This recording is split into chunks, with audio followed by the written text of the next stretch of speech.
üzerinde şanla, şerefle ve gururla yaşadığımız alkışlar ay yıldızlı Türk bayrağımız için gelsin lütfen.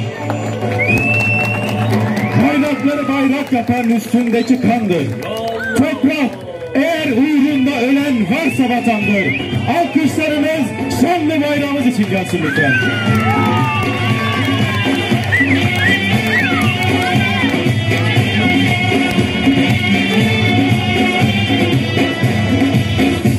Habibidir yüce hakkın, hayranına uzak yakın. Habibidir yüce hakkın, hayranına uzak yakın. Gönüllerde akın akın, yön Muhammed Mustafa.